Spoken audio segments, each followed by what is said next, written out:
Hello guys, this is Rashmi from AIIMS Delhi. आज की इस वीडियो में मैं बात करना चाहती हूँ the reality of coaching institutes in India. इस वीडियो के थ्रू मैं किसी को डिफेम नहीं करना चाहती, किसी को दुख नहीं पहुँचाना चाहती।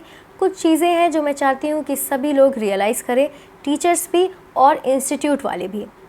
तो प्लीज़ मेरी बात को अदरवाइज़ ना लें, प्लीज़ इसे ध्यान से सुनें। अभी जब रिज़ल्ट आया तो काफ़ी सारे इंस्टीट्यूट्स ने अपनी रैंक लिस्ट निकाली, बड़े बड़े पोस्टर्स निकाले कि किसके इंस्टीट्यूट ने कितने हाई रैंक्स दिए हैं। लेकिन आपने ये नहीं बताया कि कितने परसेंटेज सिलेक्शन आपने दिया है। Just for example super 30 100 to 99% selection देती है। I think that is the most ideal way. तो प्लीज़ आप जब रैंक निकाल रहे हैं तो आप अपना परसेंटेज ऑफ सिलेक्शन भी निकालें, क्योंकि एक इंस्टीट्यूट में काफ़ी बच्चे पढ़ते हैं, काफ़ी बड़े बड़े इंस्टीट्यूट में लाखों बच्चे पढ़ते हैं, लेकिन उसमें से सिलेक्शन कितना होता ये नहीं पता चल पाता है। और बहुत सारे इंस्टीट्यूट ऐसे होते हैं जिसमें कि कम बच्चे पढ़ते हैं लेकिन परसेंटेज ऑफ सिलेक्शन ज़्यादा होती है, लेकिन वो इंस्टीट्यूट ज़्यादा फेमस नहीं होती है। दूसरी बात, अभी बहुत सारे बच्चों को फ़ोन आ रहा है कि आप काउंसलिंग के लिए उनके कोचिंग से बात करें, या फिर जो बच्चे टॉप किए हैं वो अपना फ़ोटो दें या वो आके अपनी इंटरव्यू दें। लेकिन प्लीज़ मेरा ये रिक्वेस्ट है कि आपके पास जितने बच्चों ने कोचिंग करी है आप उनको फ़ोन करें। आप उनको, ये इतना भी टीडियस काम नहीं है। आप अगर एक हफ्ते 10 दिन लगा कर भी, अगर एक महीने लगा कर भी सारे बच्चों से अगर आप कॉल करें, अगर एक टीचर 100 बच्चा भी अगर एक महीने में कवर कर सकता है, that is I don't think that is a big thing. आप उनसे बात करके ये पूछें कि तुम्हारा सिलेक्शन क्यों नहीं हुआ, आखिर क्या प्रॉब्लम थी, और उन्हें काउंसिल करें ताकि वो अगली बार ये गलती ना करे। और अगर कोई स्टूडेंट सच में नहीं कर सकता तो उसे स्ट्रेट बताएं कि तुम्हारे अंदर क्या कमी है जिसके कारण तुम नहीं कर सकते। उसके बाद वो बच्चा धोखे में एटलीस्ट तो नहीं रहेगा कि वो क्यों नहीं कर पा रहा है। कोचिंग इंस्टीट्यूट्स जब हम जाते हैं तो बैचेस का डिवीज़न रहता है, toppers batch, repeaters batch, regular batch, achiever batch and I don't know how many batches. मुझे ये बताइए, नीट में सारे बच्चों को एक साथ compete करना है। अगर बच्चे अलग अलग बैचेस में रहेंगे तो सारे बच्चों को अपना कंपटीशन कैसे दिखेगा, अपना रियल कंपटीशन कैसे दिखेगा कि उन्हें किसके साथ compete करना है। अगर हर बैच में 2-3 टॉपर होंगे तो वो बच्चा जो लैग कर रहा है उसे भी इंस्पिरेशन मिलेगा और उससे भी लगेगा कि उसका रियल कंपटीशन क्या है। अगर उसे दिखेगा ही नहीं कि उसको किसके साथ compete करना है तो वो बच्चा कैसे अच्छा परफॉर्म कर सकता है, वो तो उस धोखे में ही रहेगा कि वो अच्छा ही कर रहा है। तो आई डोंट थिंक कि batch division is a very good thing. उसके बाद जब ड्रॉपर्स या फाउंडेशन वाले बच्चे भी आपके पास एडमिशन के लिए आते हैं तो आप अगर हर बच्चे को थोड़ा सा काउंसिल करें कि उसका फर्स्ट अटेम्प्ट जो नहीं कर पाया, वो बच्चा जो किसी भी कोचिंग में था या वो सेल्फ स्टडी कर रहा था तो आखिर क्यों नहीं कर पाया, और सही तरीका क्या है नीट में प्रिपेयर करने का। क्योंकि बहुत सारे बच्चे ऐसे होते हैं जो अपने स्कूल में टॉप करते हैं लेकिन कोचिंग में अच्छा परफॉर्म नहीं कर पाते, क्योंकि हर बच्चे को ये नहीं पता कि उसे ऑब्जेक्टिव क्वेश्चंस को किस तरह से हैंडल करना, उन्हें ये नहीं पता कि उन्हें नीट के लिए स्पेसिफिकली कैसे तैयारी करनी है। तो अगर आप सिलेबस ख़त्म करने के बजाय पूरे साल उस बच्चे को ये बताएं कि कैसे तैयारी करनी है, कैसे अप्रोच करना है नीट को कैसे अप्रोच करना है, अपनी तैयारी को, अपनी गलतियों को, तो मुझे लगता है ये ज़्यादा बेनिफिशियल होगा। क्योंकि ड्रॉपर्स बैच में ऐसा होता है, शुरू में कुछ चैप्टर्स में बहुत टाइम दिया जाता है और फिर लास्ट में इतना रश किया जाता है कि फिर दिमाग में कोई चीज़ नहीं चलती।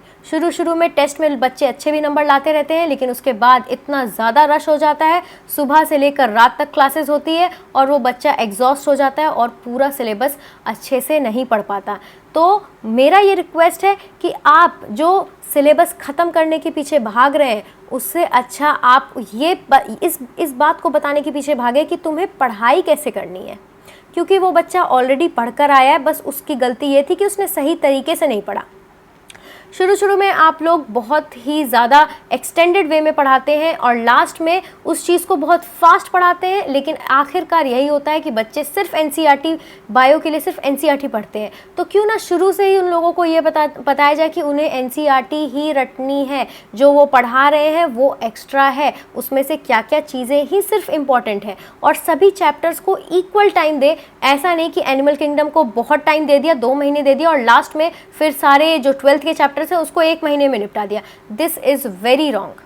जब बच्चे इंस्टीट्यूट में जाते हैं एडमिशन करवाने के लिए तो एक स्कॉलरशिप टेस्ट बहुत सारे इंस्टीट्यूट्स लेते हैं, लेकिन मेरा ये रिक्वेस्ट है कि स्कॉलरशिप टेस्ट से तो आप ले रहे हैं अच्छी बात है, लेकिन एक इंटरव्यू भी लें और उस बच्चे को ये रियलाइज़ कराएं कि उसकी जर्नी अभी 1 साल की या 2 साल की किस तरह की होने वाली है। उसे प्रॉपर काउंसिल करें, उसे प्रॉपर इंटरव्यू में ये रियलाइज़ कराएं कि वो किस चीज़ के थ्रू जाने वाला है, उसकी जर्नी किस तरह से होने वाली है अभी। क्योंकि अगर उस बच्चे को पता ही नहीं होगा कि उसे कितना टफ़ कॉम्पिटिशन अभी फेस करना है तो वो अच्छा परफॉर्म नहीं कर सकता है। क्योंकि अगर हम एक्सपेक्टेशन की बात करें तो कोचिंग इंस्टीट्यूट्स की एक्सपेक्टेशन होती है कि वो सबसे ज़्यादा रिजल्ट दें, अच्छी बात है, और स्टूडेंट्स का ये एक्सपेक्टेशन होता है कि अगर वो किसी इंस्टीट्यूट में गया है तो वो इंस्टीट्यूट उसे सेलेक्ट करवा देगा, लेकिन उस बच्चे को ये पता ही नहीं होता कि उसे खुद से पढ़ना है। क्योंकि कोचिंग इंस्टीट्यूट सिर्फ एक कोच प्रोवाइड करती है, मेहनत आपको खुद से करनी है। कोचिंग इंस्टीट्यूट आपको हाथ पकड़कर मेडिकल कॉलेज तक नहीं ले जाने वाली है, आपको स्पून फीडिंग नहीं करने वाली है। लेकिन जो स्मॉल टाउन से बच्चे होते हैं और नॉन मेडिकल बैकग्राउंड के बच्चे होते हैं, उन्हें ये लगता है कि एक बार कोचिंग चले गए इसका मतलब सिलेक्शन कंफर्म है। तो ये बहुत ही गलत बात है। ये बात स्टूडेंट्स को समझना चाहिए और ये बात टीचर्स को बताना चाहिए कि कितने जब बैचेस बन जाती है तो उसे पहले ही बताना चाहिए कि तुम नहीं पढ़ोगे तो तुम्हारा सिलेक्शन नहीं होगा। हम लोग तुम्हें स्पून फीडिंग नहीं करने वाले, असली मेहनत तुम्हारी खुद की है। टीचर्स फेवरेट, बहुत सारे बैचेस में कोई स्टूडेंट होता है जो टीचर का फेवरेट होता है। अब कुछ स्टूडेंट्स इसको बहुत ही गलत तरीके से लेते हैं कि उस स्टूडेंट को ज़्यादा भाव मिल रही है, लेकिन ये गलत बात है। बैकग्राउंड स्टोरी आप नहीं जानते हैं। उस स्टूडेंट ने बहुत मेहनत की है और खुद वो जा के उस टीचर से सवाल पूछे हैं, इसीलिए वो टीचर का फेवरेट है। इसीलिए टीचर उसे ज़्यादा भाव दे रहे हैं, उसे ज़्यादा इंपॉर्टेंस दे रहे हैं, क्योंकि उस स्टूडेंट को मन है जानने का। तो मेरा रिक्वेस्ट है सारे स्टूडेंट से कि आपने इंस्टीट्यूट को लाखों रुपए पे किए हैं तो आपको उसका आउटकम भी लेना है। तो आप डाउट सेंटर जाएं, चाहे टीचर आपको कितना भी मान लीजिए नेग्लेक्ट कर रहा है, लेकिन कभी ऐसा नहीं होता कि टीचर आपको नेग्लेक्ट करे। आप उनसे जाके ज़बरदस्ती सवाल पूछें, आपके सवाल कितने भी सिली हो, टीचर आपको उस समय डांट देंगे। अभी तो वैसे भी कोई इज्जत नहीं है, तो डांट खा लो यार, और जाके उनसे जितना हो सके पूछो। दिन भर बैठे रहो डाउट सेंटर में, लेकिन अपने डाउट क्लियर कर ही आओ वापस। एक टीचर नहीं बता पा रहे, दूसरे टीचर के पास जाओ, लेकिन जो तुमने पे किया इंस्टीट्यूट को उसका पूरा आउटकम लो। स्टूडेंट्स कोचिंग पे पूरा डिपेंडेंट हो जाते हैं, तो शुरू में उनका बहुत अच्छा चलता रहता है, लेकिन फिर लास्ट में आते आते इतना हैपेजार्ड हो जाता है सिलेबस कि फिर वो गिव अप कर देते हैं। तो मेरा रिक्वेस्ट है सारे स्टूडेंट्स से कि आप कोचिंग इंस्टीट्यूट ज्वाइन कर रहे हैं, बहुत अच्छी बात है, लेकिन कोचिंग इंस्टीट्यूट्स को प्रॉपर तरीके से यूटिलाइज़ करें। कोचिंग के हिसाब से आपको नहीं चलना है, आपको अपने हिसाब से चलना है और कोचिंग को सिर्फ यूज़ करना है। आपको कोचिंग की जो फैसिलिटीज़ हैं, जो टेस्ट सीरीज़ है, जो मॉड्यूल्स है, उसको यूज़ करना है अपने सिस्टम, अपने हिसाब से चलने में। आपको कोचिंग इंस्टीट्यूट मॉड्यूल प्रोवाइड कर देगी, आपको टेस्ट सीरीज़ प्रोवाइड कर देगी, आपको आपका रैंक बता देगी कि आप किस तरह से चल रहे हो, लेकिन आपको हाथ पकड़कर कॉलेज तक नहीं ले जा सकती है। आपको मेहनत खुद करनी है। कोचिंग इंस्टीट्यूट हेल्प करने के लिए खुली है, आपको सेलेक्ट करवाने के लिए नहीं खुली है। आपको आपकी स्ट्रैटेजी में वो आपको थोड़ा हेल्प कर देगी, गाइड कर देगी, लेकिन मेन स्ट्रैटेजी आपकी खुद की होनी चाहिए, क्योंकि हर बच्चा अलग है। तो गाइस मेरी बस ये कुछ रिक्वेस्ट है कोचिंग इंस्टीट्यूट से जो मैंने अभी करी। फर्स्ट कि आप परसेंटेज बताएं, ड्रॉपर्स को काउंसिल करें, और अभी जो बच्चे नहीं निकाल पाए हैं उनसे एक मीटिंग करें, उनसे पूछें कि वो क्यों नहीं कंप्लीट कर पाए। मुझे नहीं पता ये वीडियो कितने लोगों तक पहुंचेगी, लेकिन अगर ये वीडियो अच्छी लग रही है तो जितना हो सके इसको शेयर करो, ताकि मैक्सिमम इंस्टीट्यूट्स तक ये वीडियो जाए और ये चीज़ शुरू हो। क्योंकि मुझे लगता है अगर ये चेंज आएगी तो बहुत सारे स्टूडेंट्स प्रॉपर रियलाइज़ कर पाएंगे, और जो बच्चे डिप्रेशन में जाते हैं, जो उन्हें पता नहीं चल पाता कि वो क्यों नहीं अच्छा परफॉर्म कर पा रहे, ये चीज़ें भी बंद होगी। Thank you so much.